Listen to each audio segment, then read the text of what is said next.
Halo semuanya, selamat wayah kia ya dimanapun kalian berada. Kembali lagi bersama Mamang, dan di video kali ini kita bakal lanjutin manhwa Hukum Pedang Surgawi. Kita masuk di part 75. Di awal video ini kita beralih kembali pada Jeoka yang nampaknya mampu melukai monster Jang dan Pyong dengan menggunakan teknik Heavenly Cushion Sword bentuk kelima, Earth Annihilating Scaling Sword. Sehingga Abasim yang tak sengaja melihatnya pun merasa takjub padanya sampai berpikir, luar biasa. Sesuai dugaan, kekuatan seni bela diri Tuan Muda sudah mencapai ranah yang berbeda. Dia mampu mengalahkan monster sekuat itu cuma dalam satu serangan. Tapi ada yang salah aneh soal ini. Di saat Abasim berpikir seperti itu, Nam Gung Cheon yang kesulitan melawan monster Doyong bersama dengan adiknya, Nam Gung Yeon, hanya bisa terus mengupat kesal. Sia, seberapa keras dia sebenarnya? Aku sudah mengerahkan semua yang ku bisa, tapi dia masih baik-baik saja. Mendengar hal itu, Nam Gung Yeon yang juga merasakannya berkata, mungkin dia memang tidak begitu mengancam, tapi ketahanannya itu benar-benar di luar nalar. Nam Gung Cheon yang tak ingin menyerah di sana pun membalas, tapi tetap saja, jika serangan Jeoka bisa mempan, maka artinya dia masih bisa dikalahkan. Mari kita manfaatkan celah ini dan menyerangnya bersama-sama. Melihat situasi mereka berdua, Abasim yang memahami kesulitannya pun terdiam berpikir, kami mungkin tak sebanding dengan Tuan Muda, tapi tetap saja tak kusangka, bahkan serangan gabungan dari dua master bela diri yang sudah menguasai teknik terasiak dan nambung sekalipun tidak mempan sama sekali. Firasatku tidak enak, ada yang salah soal ini. Di saat yang sama, di provinsi Sangki, dekat kota Huayin, wilayah Monhua, nampak sang Infinite Supreme dari sekte Monhua, salah satu dari 10 master bela diri terkuat, tengah kesulitan melawan seorang ten-headed demon soldier yang telah berubah menjadi monster. Sia, rasanya benar-benar seperti sudah akhir zaman. Siapa sangka kalau dokumen yang kami terima dari aliansi keadilan ternyata benar. Mereka benar-benar berubah menjadi monster setelah kau membunuh seorang ten-headed demon soldier. Itu gila. Sepertinya bahkan Monhua kami juga harus fokus dalam membasmi kultus Yeomyu. Bukankah katanya mereka akan bertambah kuat berkali-kali lipat setelah mereka berubah menjadi monster? Haruskah aku melihat seberapa kuat dia sekarang? Dengan niat seperti itu, sang Infinite Supreme pun kembali menerjang maju dengan tekniknya Plum Blossom Sword Art bentuk kelima, Plum Blossom Broadsword. Akan tetapi, meskipun serangannya itu berhasil mengenai tubuh monsternya, teknik Plum Blossom Sword Art-nya yang sudah cukup kuat untuk bisa merusak baja, bahkan tak mampu menggores tubuhnya. Sehingga, sang Infinite Supreme pun harus kembali menjaga jaraknya sembari berpikir. Dia jadi sepenuhnya berbeda setelah berubah menjadi monster. Meskipun melambat, tapi kekuatannya luar biasa. Terkena satu serangan saja dan aku akan mati. Sesuai dugaan, kekuatan super kultus Yeomyu memang bukan main-main. Tapi setelah aku mengeluarkan Plum Blossom Full Blow, puncak dari 24 sekuens Plum Blossom Sword Art, segalanya akan berbeda. Dengan pikiran seperti itu, sang Infinite Supreme pun kembali menerjang maju. Akan tetapi, kali ini juga tekniknya sama sekali tak bisa menggores monsternya. Bahkan, malah sang Infinite Supreme sendiri yang dihempaskan oleh pukulan monsternya. Tentu saja, hal itu pun membuat sang Infinite Supreme harus kembali memutar otaknya dengan keras. Sia, padahal dia cuma seorang ten-headed demon soldier, dan masih ada banyak monster seperti itu di kultus Yeomyu kah? Sia, lalu sekuat apa Hundred Head Demon King itu?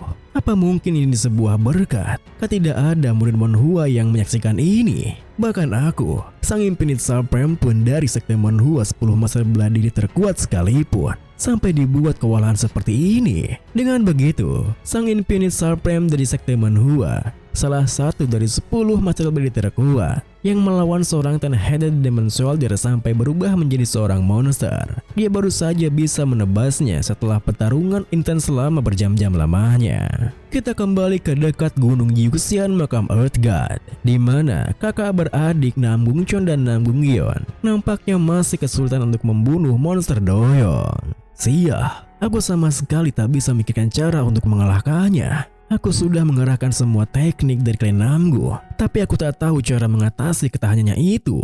Dan juga, meskipun Neon masih belum selevel dengan ayah, teknik yang dia gunakan, tak diragukan lagi, merupakan tingkat tertinggi dari klan Namgu. Tapi itu tetap masih tidak mempan. Bagaimana kita bisa mengalahkannya? Tepat setelah Nambung Cheon menggerutu begitu, Jeoka pun muncul berlari ke arahnya sembari berteriak, "Yongni, maaf aku terlambat. Mulai sekarang, serahkan ini padaku."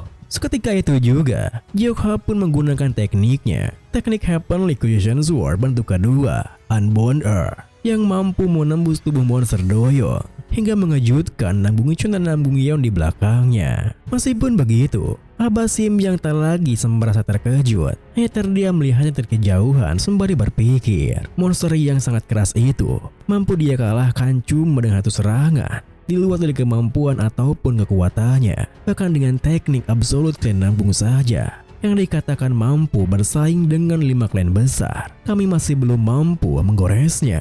Tapi dia malah mampu mengalahkannya cuma dengan satu serangan. Kalau dipikir-pikir lagi, satuan muda pertama kali melawan dan Head Demonic Shoulder setelah mereka berubah menjadi monster, dia menggunakan beberapa gerakan yang sangat kuat dari Non-Heaven Arts. Tapi itu tak mampu meninggalkan goresan pada mereka yang sudah berubah menjadi monster.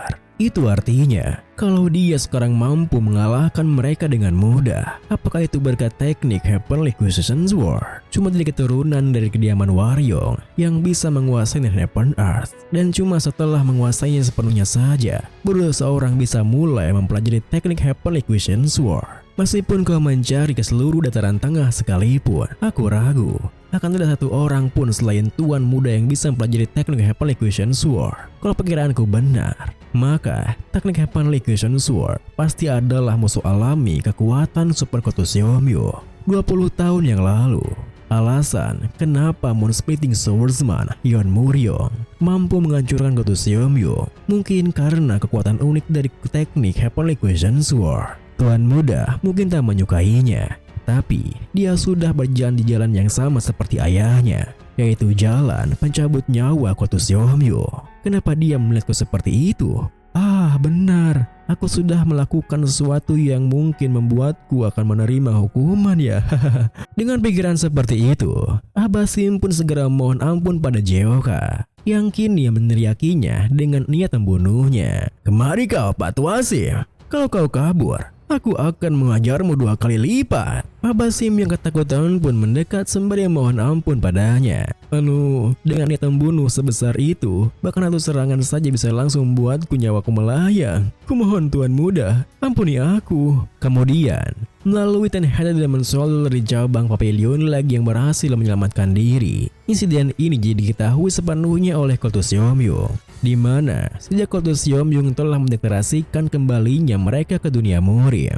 Ini merupakan laporan kekalahan pertama mereka dan sebuah kerugian besar dalam hal kekuatan tempur. Sehingga Sang Dewi Gunung Wu, Lima Ehwa, yang merupakan salah satu Hundred Head Demon King, yang juga telah mendengar kabar tersebut, sama sekali tak bisa menahan amarahnya. Apa kalian bilang di saat kita kehilangan 2 orang dan Head Demon Shoulder yang ditempatkan di kediaman itu Neon, memangnya masuk akal kalau tidak ada sama sekali komunikasi yang dikirimkan ke kediaman Gunung Wu ini? Seharusnya sudah ada setidaknya 10 elit yang dipimpin oleh seorang Ten Headed Demon Shoulder di setiap persembunyian. Tapi tak ada satupun yang bertahan hidup, katamu.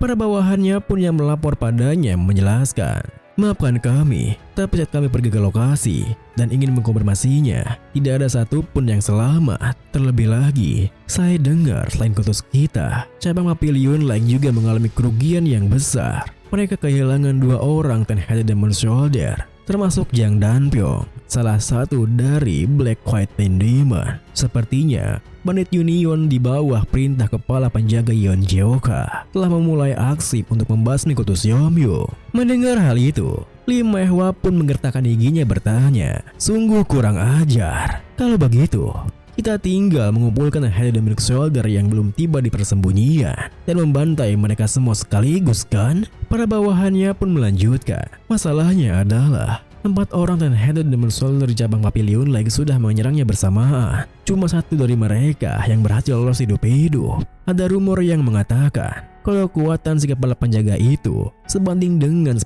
master bela diri terkuat, saya juga mendengar kalau klan Namgung sekarang sudah menjamin kekuatan mereka. Meskipun kita mengirim lebih banyak elit, sudah jelas kalau mereka akan rontok seperti daun yang jatuh di musim gugur. Seketika itu juga, Li Mehwa pun terdiam berpikir, apa? Jadi maksudnya, kekuatan bela dirinya cukup kuat untuk bisa mengalahkan 4 orang dan head dan soldier sekaligus. Kalau laporan ini benar, kami tak boleh kehilangan head lebih banyak pasukan lagi. Dan karena sekarang klan Namgung sudah terlibat, ini jadi sangat mengganggu. Ya, aku rasa mereka punya segala alasan untuk bisa menyimpan dendam pada kami. Dengan pikiran seperti itu, Li Mehwa pun kembali bertanya, sebelumnya, kalian yakin sudah membunuh Sword of Mirror Namgung Byok bukan? Para bawahannya pun menuturkan, iya itu pasti. Tidak mungkin dia bisa selamat di kondisinya itu. Tidak akan mengejutkan apabila dia mati di waktu yang sama saat itu juga. Selain itu, saya sendiri yang sudah melancarkan serangan terakhirnya. Meskipun saya tak bisa membawa kembali kepalanya, kecuali King Yama sendiri yang membawanya hidup kembali, tidak mungkin kita akan melihatnya lagi. Mendengar hal itu, Li Mehwa yang kembali tenang pun berkata, aku kira hanya dengan mengeliminasi Sword Emperor saja, kultus Yomyung sudah terhindar dari semua rintangan. Tapi sekarang, bajingan dari klan Namgung dan kediaman Warjong malah membuat kekacauan. Kita tak bisa menganggap remeh persoalan ini. Kumpulkanlah semua pasukan yang terbencar di setiap persembunyian kultus dan bawa mereka ke persembunyian Yangtze ini. Pembalasan dendam akan berlangsung secara mutlak dan menyeluruh. Itu artinya aku sendiri yang akan pergi ke sana. Videonya pun diakhiri dengan di saat yang sama di Gunung Wudang, di mana hanya segelintir orang saja yang bisa masukinya. Di sebuah pegunungan terpencil di tempat, sebuah kobaran api yang nyaris padam kini mulai memercikan apinya sekali lagi. Karena Namgung Byok yang kultus Yomyung kira setelah mati, masihlah hidup dan sedang memulihkan dirinya.